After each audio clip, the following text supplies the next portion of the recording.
passionate ideas. Every opinion expressed here is strictly that of the person who's giving it. We can let us consciously and lovingly agree to disagree if that message doesn't resonate with us. So it is my pleasure to present today's speaker, Rian Dean. I'll give you a little bit of a brief bio on him, and then he can introduce further as well. But he is an empowerment coach and an empathic energy healer. Rian chooses to facilitate and empower his clients to create any change in their lives that they choose, combining the processes of empathic empowerment training with a variety of energetic body processes and energetic reframing. Rian inspires his clients to create changes in their lives that they never believed before were even possible. So thank you and welcome, Rian. Jump out of the way. Absolutely. And I want to thank everybody here. This is the second time I've been invited to speak, which is always thrilling when I'm actually asked to come back somewhere. Obviously, I didn't offend too many.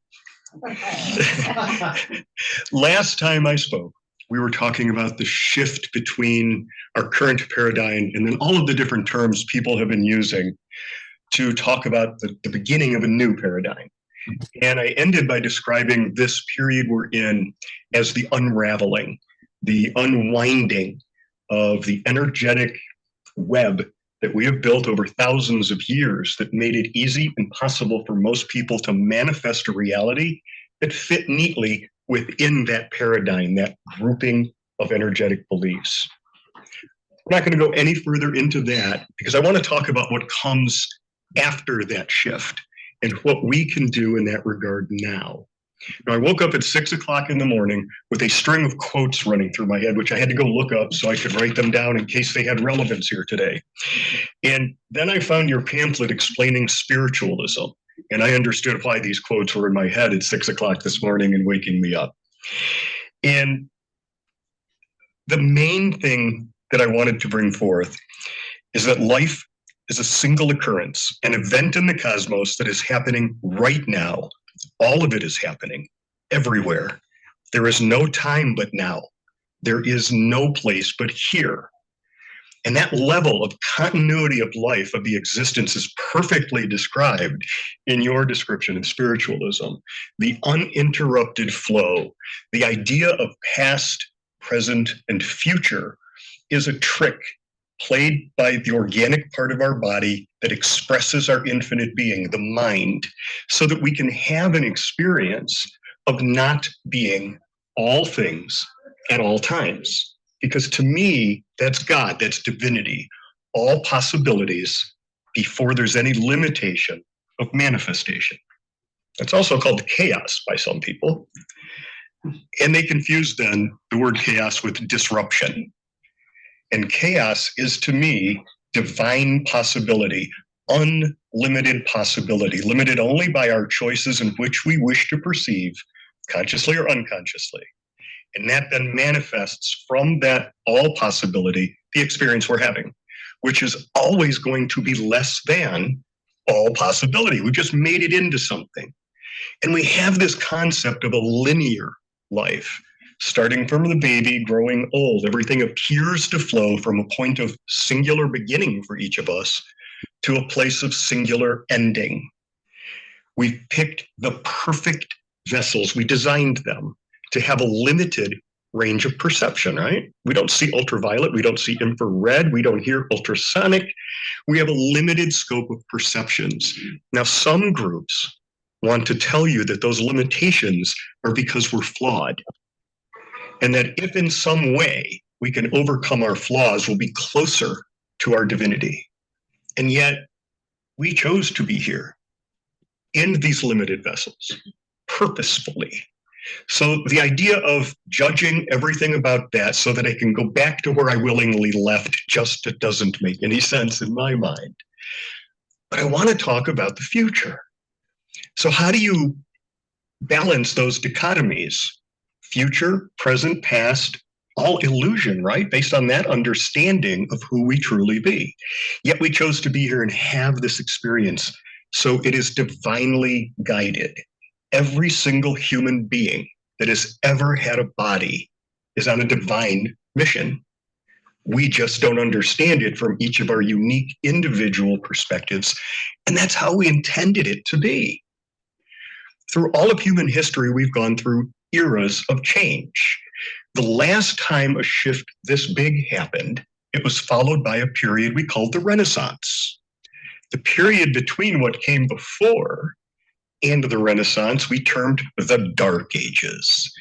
It was the unraveling of that paradigm and the formation of this one. Now, the last time this occurred, the worst part of that transition, worst based on our judgments of how things ought to be, we called the Dark Ages, 150 years of transition, closer to 400 between beginning and end, but that 150 years in the middle is where we really called it the Dark Ages. Do not be afraid. Everything has evolved and changed in our species. And back then, a singular new idea could take weeks, months, years, decades to make it from one group or culture to another. Now we've got TikTok. A new concept or idea can permeate societies instantaneously, and within weeks, it feels like it's always been part of our culture. So the shift and the change that we can now create at the level of spiritual existence we have already created for ourselves is logarithmically faster than it was then, factors of 10 in speed. So this transition, this shift, absolutely does not have to be a dark age. Now, there will be those who are letting go of things slower than others. It's more of a struggle because their definitions are so deeply rooted in their concept of self, of the ideas and the morality and the codes and the dogmas they've used to make themselves feel safe in a world that they saw as very threatening. Well, this change isn't making it less threatening for groups of people, so they're going to really double down on the things that they believe. Don't let that be a source of fear for us. People like this group have already identified themselves as following divine law, natural law, and everything these types of groups of people do is to express that natural law as they receive it from their source, which is internal now. Whatever names we use it, there is an awareness now in our societies that going outward for the answer hasn't created the paradise on earth we've talked about. And going inward does help us find and make those changes in our life that so at least from our perspectives, our life can become heaven on earth. There's no reason that it does not have to be. As we go forward, how would you like to be able to take an active role in creating the future? Even though we're currently in a mind rooted in the past, trying to come fully into the present, how do you conceive of a world so vastly different than the one you're in?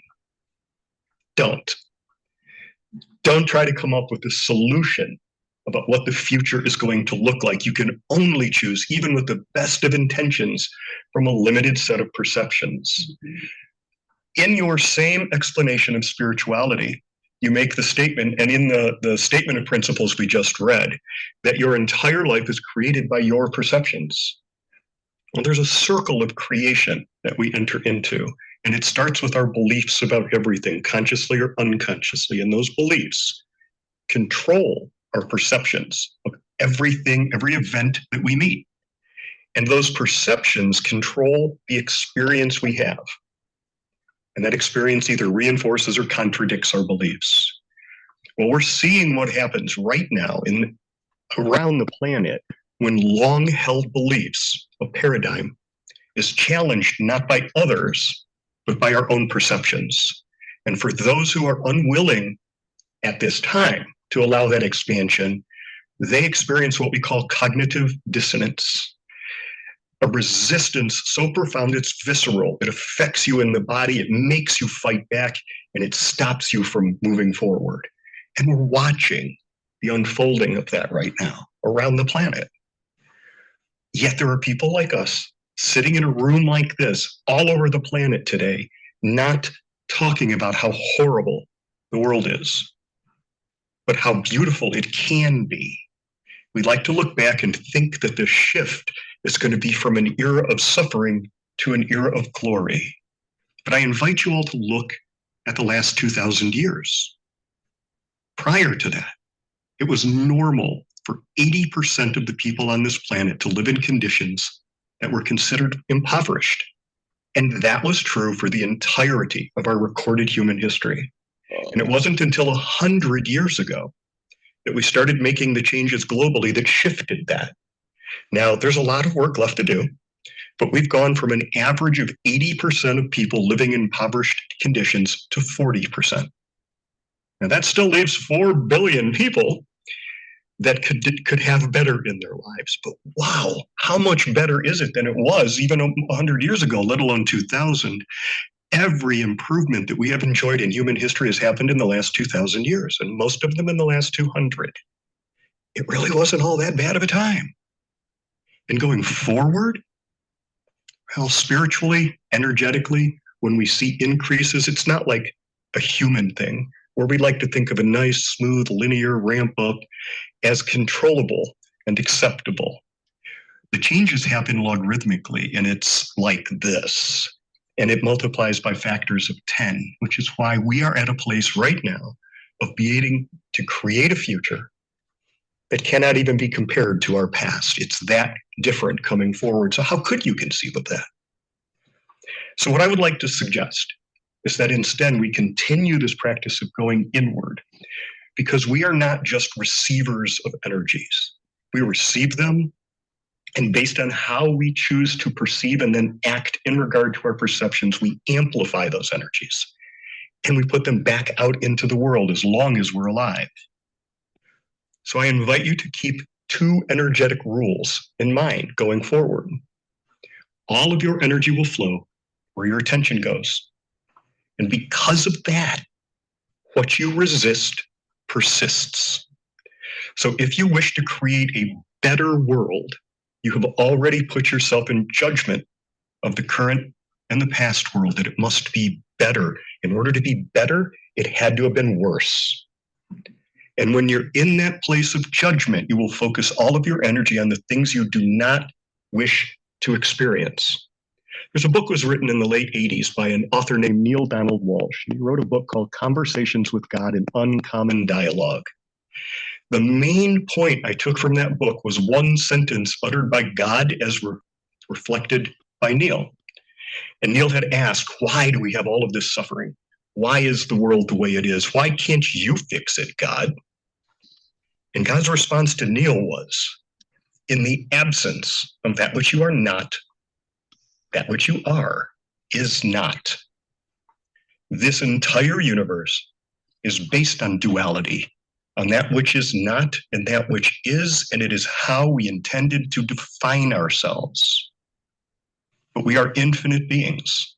We have had lots of experience in this planet, in this form, of all the things we are not. And we have identified ourselves based on that. I'm good. How do I know that? Because I don't act the way they do. I'm happy. How do I know that? Because I've been sad. I'm hot. I know that because I've been cold. If you wish to escape that dichotomy, well, then you've escaped life on Earth. And that's not really what we came here to be. So I don't want to advise you to look out at the world around you, determine which parts of it displease you, and focused on that, determine what would be better. Instead, let's focus our energies inward and identify the things that create in us a feeling of joy. And if you cannot grab joy, if it's been so far from you that you don't really know what that is, you do know what it means to move towards it, to allow yourself to become lighter and expansive. That's joy. Anything that makes you feel contracted, that's the absence of joy. That's how your body lets you know what is true for it and you in this world. An expansive feeling is joy. Let's start choosing the things in our life as expressions of who we are, as an expression of joy, not an avoidance of pain or fear, not a condemnation of the things that don't bring us joy. Don't choose those things. And the more we do this, the more our outer world changes. We are 8 billion co-creators of this world. Most of this world has been created unconsciously. Science will show you that the unconscious mind is 1,000,000 times faster than your cognitive centers. It filters and changes everything you're perceiving much faster than you can know you're having a perception, so that you will choose the things you've always chosen that allowed you to survive. Instead, let's flip that now. When we consciously choose our mood, who we're going to be, how we're going to express ourselves, it is 1,000,000 times slower than your ego, but it's 1,000,000 times more potent, because the ego is taking that 1,000,000 actions and dividing a finite amount of energy, which is in us. And the conscious mind is taking that much slower route, but it's 1,000,000 times more powerful. So we can create change so fast when we're consciously choosing it continuously that it will stun you how fast those changes can occur in your life. When we start to do this as a group of 3 or 4 people, we can affect multitudes of people's perceptions. We can't make them choose what we're choosing, but we can express that joy into the world and give them the option then of seeing something new and choosing something different. If we wish to create a new future consciously, we do not do it by focusing on the future. Future is a fantasy. It's not here yet. It's not written in stone. There's multiple choices we can make every day. If we try to reach into the past and look for a time that was better than now, we have to forego all of the things we've improved since then to get that 1 or 2 little things that we're using to define better. Life force, source energy, God, flows through us. It empowers us. It enables us. It is how we embodied and activated this form. It is our birthright, and we can never be separated from it, except as we choose not to see it, to pinch ourselves off from it. God said in Conversations with God, ultimately, all thoughts are sponsored by love or fear. This is the great polarity. This is the primal duality. Everything ultimately breaks down into one of these. All thoughts, ideas, concepts, understandings, decisions, choices, and actions are based in one of these. And in the end, there is really only one: love. Everything less than that is us consciously or unconsciously pinching ourselves off from that flow of divine source energy. So I would encourage each of us, if we wish to speed up this transition, to soften the landing, so to speak, in the manner that we can, to consciously choose as often as you can remember to, without judging yourself for not remembering to all the time. Consciously choose who you will be in regard to whatever circumstance you're in. And very rapidly, thanks to the law of attraction, the energy that you're putting out into the world is what you are going to draw to you. People, places, things, and experiences that are a match for your expression of joy. Instead of what you're focused on changing and judging, because the whole time you're looking at a person, a political belief, religious belief, anything that you judge as no longer sufficient for your life, it's getting all your energy. And what you resist persists. So if you try to fix all the broken things, the only thing you're going to do is find lots of broken things to fix. And that makes the job seem daunting and unending. But if you will choose things that are simply greater than the last time you chose them, you do not ever have to judge the last time. You could have the best day of your life and say, thank you, God. Could I have one that's even greater than this? And you never had to judge the day before. It is still the greatest day you had up until that moment. And if we will choose for ourselves an expression of greater joy in our life, rather than fighting the things that take us from our joy, We will express that flow of joy into the world. We will draw to ourselves people, places, and things that are a match for that joy, and we are amplifiers. So we take that back in, we put it back out. In that manner, we can pre-pave a path forward for everyone we touch, free of the past. If we have to judge the past, we will never be free of it. Sounds easy, right? It is until you put it in practice and you're surrounded by people who live and think and truly believe in a viscerally different way of being in the world. Keep going inward. Keep choosing that joy. Keep putting that out into the world. Your circle around you of people will get smaller, and the quality of those friendships and that love will exponentially increase. And you are not cutting anybody out. The people who step up to that level of expansion will see you. And very quickly, the ones who do not will not. And all of that resistance in your life will be part of their lives, not yours, and you don't have to judge their life. Every one of us is here on a divine mission. We do not know what it was, but I can say without any doubt in my mind that the need to experience suffering so that you can define joy is a need we no longer must choose. There has been enough suffering in all of human history that an infinite being does not need to keep repeating it. We can touch it anytime we want to remind ourselves of what joy really feels like. And it's not the struggle. So if we wish to consciously create a greater future, it will not be by clinging to the past. It will be allowing what works to stay in our life and what does not to simply be released. This seems to some a frightening way of being, like you will be pushed in every direction by all the winds of the world around you, and you will have no choice. When really what most people are experiencing right now is making all of the choices in their life because they feel they have no other choice, that any other choice would somehow betray something critically important to them as a being. And so it is. And that is how they will experience their life, and it is how they will continue to choose. But that unconscious choosing is 1,000,000 times less powerful than conscious choices. It has taken humanity tens of thousands of years to get here. And if you wish to see that logarithmic increase, look at the improvement in the human condition in the last 100 years. 30,000 years of written history, almost undone in 100. Now, is our world perfect? Not even close. Is everybody out there full of love and light? No, technically yes, but they're not aware of it.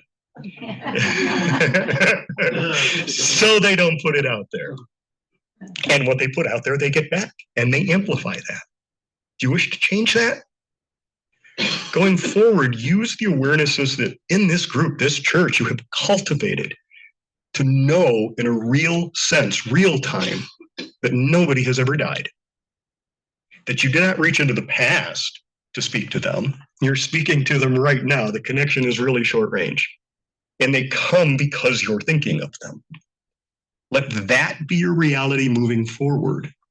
And instead of determining what you will create because you've judged what you do not want, choose what you will create because it moves you to a place of joy. And from that place, we are changing the world right now. Look how fast it's coming apart. Institutions that have seemed indelible in our life are crumbling before our eyes. And the people who are claiming they know what's best for you, trying to force you into a past that exists only in their fantasies and never really did, are frustrated more and more each day because it's just not working for them anymore. And the mechanisms and the manipulations and the deceptions that have been used in the past to fool us no longer land on us at all. It's not overcoming their weakness or their evil. It's embracing our light. This is a group well acquainted with that. That's why I love coming here so much. So going forward, when you leave here today, if only once more a day you can remember to choose whatever it is that moves you towards joy, you are creating the new paradigm. A paradigm is the main belief systems of any group. That's what's described as a paradigm. The more people believe it, the more it becomes the way things are, and nothing can change easily within that paradigm. We are creating the unraveling. It's not being done as a punishment. It's being done as an opening of a closed system so that we can create a new system that encompasses more truly our seeking to go inward to connect with our divinity so that we can outwardly express it and create that world. You guys are critical in this. Don't let go of the joy. Let that be the focus. It's hard. There are people suffering we love. And we've been taught that if there's a problem, we should just go fix it, right? You don't look for the person whose job it is. You fix it. What if it's not broken? What if this is the evolution, the way things change, how all of nature, natural law works? Species have come and gone. I don't think we're going to be the species that leaves anytime soon, consciously choosing to express our divinity. And that's only going to be an evolution. Source energy can do nothing but create life and growth.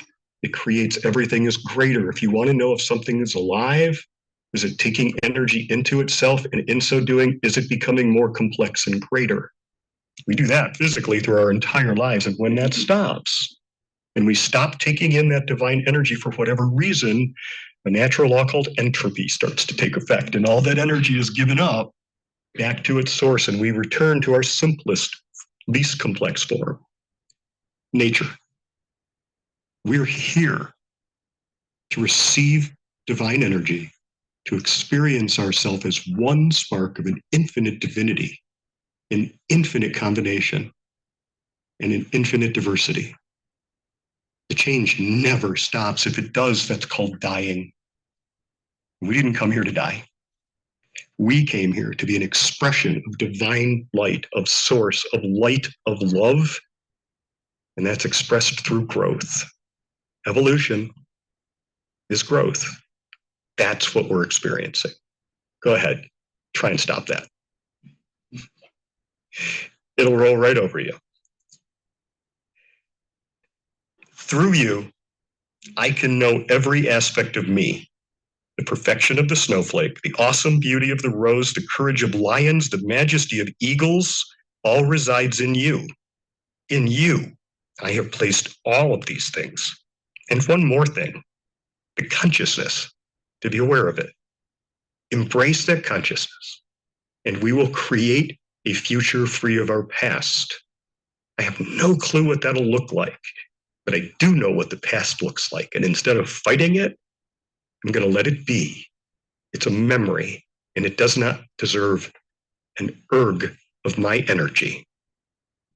I will give it to the present so that a future based on joy can evolve. I hope you do too.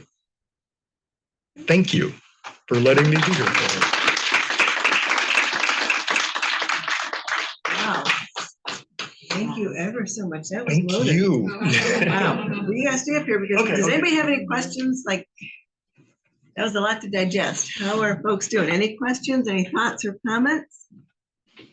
I'm a simple brain person, so I like simplicity. And when I think about it, it could be so simple, just to choose that which moves us towards joy. Always. That's easy. If you don't say it has to be joy, but it moves us towards it. And eventually joy will be there, but it's always a progressive movement forward. Look up the Norse rune Ehwaz, E-H-W-A-Z. Okay. It describes progressive movement forward. Never degenerative, always generative. That's the energy of this. Amazing stuff. Thank you. Thank you so much, Ryan. Any other questions or comments? Yes, Dave. Yeah, thank you very much. That was wonderful. Diane and I have seen as our vibration is increasing during this change that friends and family who are stuck in the matrix of the past are falling away.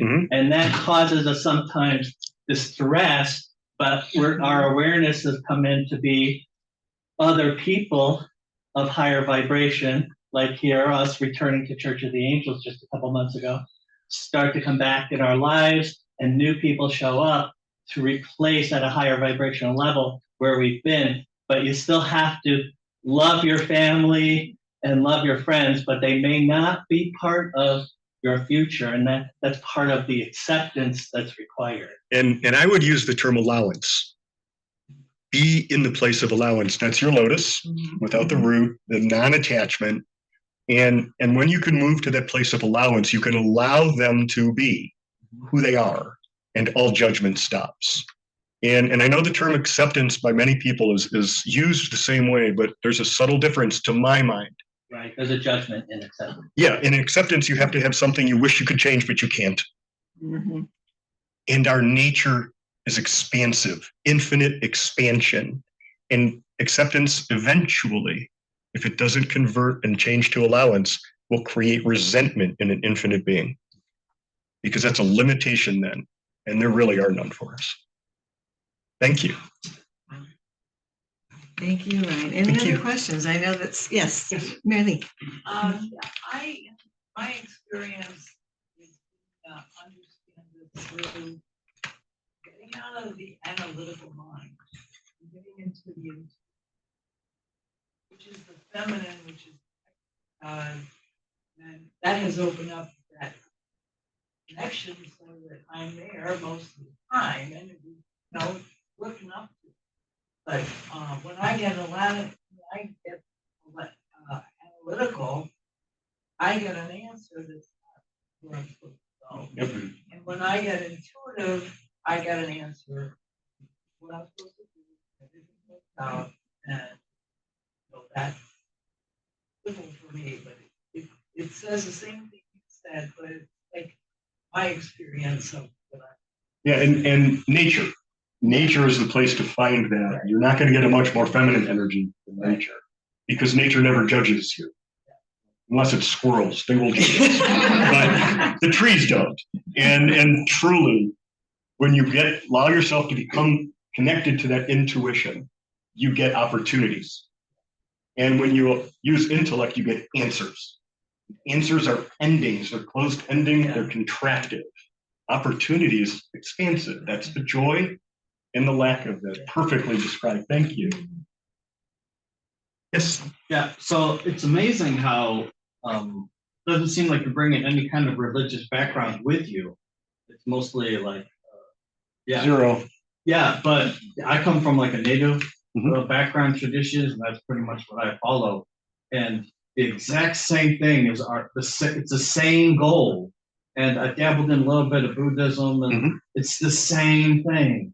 And in the native way, there's lots of different ceremonies that we use to do that unraveling. Yep. Because a lot of people get stuck in that. So they use the spirit, and the spirit comes and they kind of pull it out of them, so that they can start accessing that same kind of joy, and they can start moving forward and letting go of all that stuff. And there's a book written by, or actually written for, not by, Black Elk. Oh yeah. Called Black Elk Speaks. Yeah. Written for him because he didn't speak English. Yep. And in that book, there was a phrase that I seem to find these one phrases that like define the book to me. And he was asked how he had interacted for so long with so much illness, sickness, strife, the trail of tears, and never felt ill himself. Lived probably over 100 years, but they didn't have birth certificates. And his comment was, "I am but a hollow bone. I allow Great Spirit to move through me to give to others what they require. None of it is mine. I allow it to flow through me back to Great Spirit what they no longer need. And none of it is mine. I am but a hollow bone." Right, Fools Cross is the same thing. So it's amazing how like, hey, we're all going in this same direction. We are. There's lots of different ways, Yeah. So God is, Thank you. Thank you so much. Yeah. All right. Thank you. I think we could have dialogue on this for another half hour, but we do need to move through the service. But that is, I love all this interconnectedness too, as Mark has brought up, and Mary Lee and other people just, and we have the banner over here because, one mountaintop, many paths. So So there you go. Thank you so much. That was absolutely wonderful. All right, we're going to usher in our time for truth and messages from spirit, since we've got the vibration of the infinite, right? So please rise. We're going to sing hymn or song number 28, I Release.